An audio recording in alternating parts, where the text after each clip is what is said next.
Hello, welcome to the Sun's Opinion Columnist Spotlight series. Today, to start off this series, we have the wonderful Paris Ghazi, who is an overall Sun superstar and writes the column La Vie en Prose. Paris served as a senior editor on the 138th editorial board, the associate editor on the 137th editorial board, and an assistant news editor on the 136th editorial board. She is a senior in the College of Arts and Sciences. Hello, Paris. Hi, how are you? Good. How are you? Thank you for joining us today. Yes, of course. Hearing you say all of the different roles I had on the editorial boards, like you forget stuff you did in college. I'm like, oh my God, I did that. No, well, you have definitely done a lot for Cornell and a lot for the Sun. So I'm really glad that you took the time to talk with us. Why don't we get started with why you joined the Sun in the first place? Definitely. Oh gosh, this is a hard question because I think that when we get to college, we're so fixed on immediately finding what community we want to be a part of and kind of narrowing down the spaces we want to be around Cornell because they're going to define, who we can be. But I think every decision that I've made in college to affiliate with a group, even academic spaces, to me has been the illusion of making a choice. The Sun is massive. It is composed of so many different students, and virtually anything that you're interested in can be explored through the Sun. And so the reason I joined is because I just really wanted to get my hands into something where I could be producing something that's productive while also having no shortage of ideas to explore. I loved figuring out about other parts of Cornell that I knew nothing about throughout the Sun. And so by picking the Sun, it was never really narrowing down what I could do. It was actually just a way for me to have my foot in every world of Cornell. And I think after 4 years of being a part of it now, I see how it has shaped my entire academic, social, personal experience here in Ithaca. Oh, that's wonderful. Thank you for sharing that with us. The next question I have for you is, what's your favorite column that you've ever written?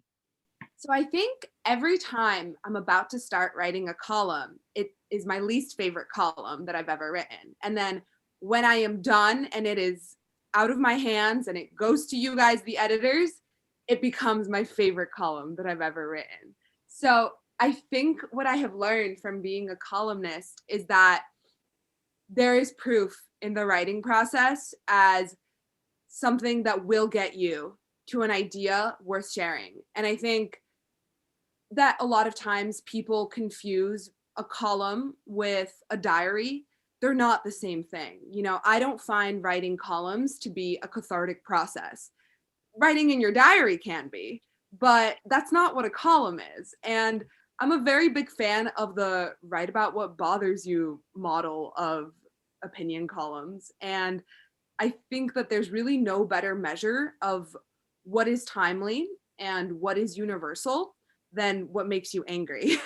And so I think it really just then at that point, once I identify, God, what is making me tick these days?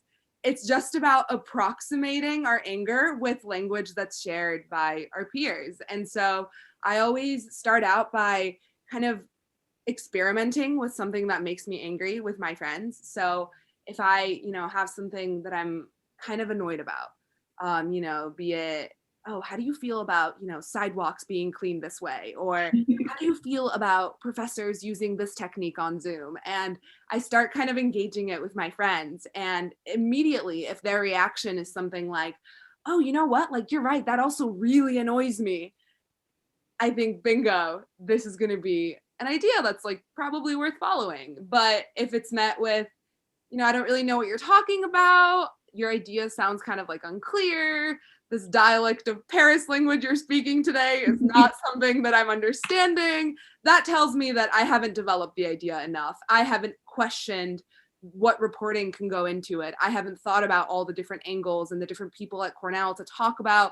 And it just tells me that I need to kind of refine the writing experience. And so I think often things start out as my least favorite columns because when I say out loud what I'm going to do, I don't even understand what the idea is. And I think that that is the kind of drawing board that we start at. This is my canvas and I'm going to kind of develop it I can look at it and realize that it is possible to identify what makes you angry and make it something productive. I think that anger is a very misunderstood tool, but I think among writers, and especially columnists on a college campus, it's a very productive tool. Oh, I could agree with you 1,000%. That's really awesome. To move out of or to stay in the column section, what's your favorite Sun article, column, guest room, letter to the editor, letter from the editor, book review, whatever it is that the Sun has produced? What is your favorite piece that you've read?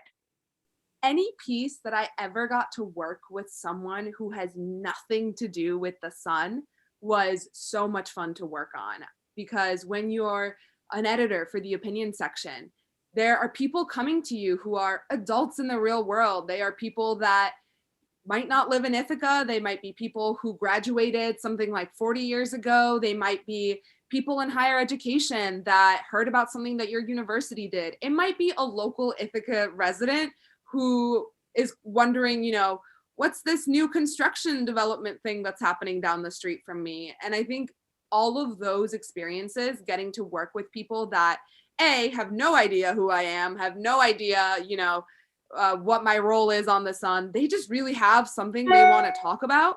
And the Sun is the place where they can do it, because we're really just the main publication of this region. And so I think one thing that, it's really important to realize about the Cornell Daily Sun is that we're not just serving a college campus, we're serving a region of upstate New York. And that means that on the day-to-day, you're really engaging with so many people beyond your college campus. And so I think, anytime I got to work on a letter or a guest room column with adults, people that kind of broke my Cornell bubble a little bit and taught me about issues that are happening outside of our campus, all of those were a pleasure to work on. And I think I've stayed in touch with some of these people, and I think it's really taught me that there is no such thing as a columnist, and there's no such thing as a journalist for your college campus, and there's no such thing as, there's just people who have things to say, and it is our job to give them the toolbox to say them. Yes, that's for sure. That's what it is, and that's what we're here for. So thank you for sharing that. And then that brings us to our last question, which is, what is something that's really important to you that you wish more people knew about? That we're all just students. I think it's, as much as I've loved the Sun and getting really engaged with Cornell and learning about what makes people tick in every part of it, I think at the end of the day, when the sun would come down, it would always just come down to this for me, that we're all just students and we're all just learning. We are not experts at anything. We are here to just ask questions, and we're all trying our best. And I think getting to explore that through the Sun was important, because it meant that every day was an exercise in figuring out, how can we be better? What region of our community are we not really tapping into, and what mistakes are we making, and talking about those mistakes. But I think it's also really important to realize that the Sun, when we say that word, what are we talking about?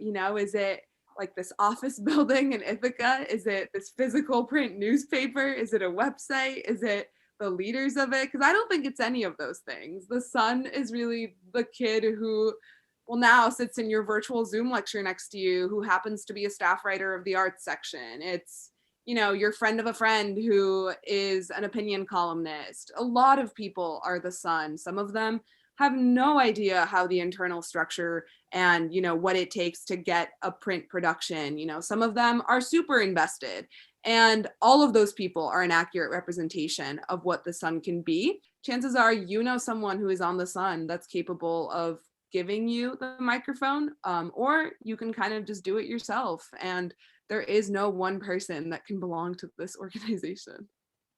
Yeah, I mean, that was beautifully put, and I completely agree. And what a perfect note to end on. So this has been the end of our first episode of our Sun Columnist Spotlight series. And thank you for joining us, Paris. Of course. Thank you so much, Catherine. It's been a Thank pleasure. you.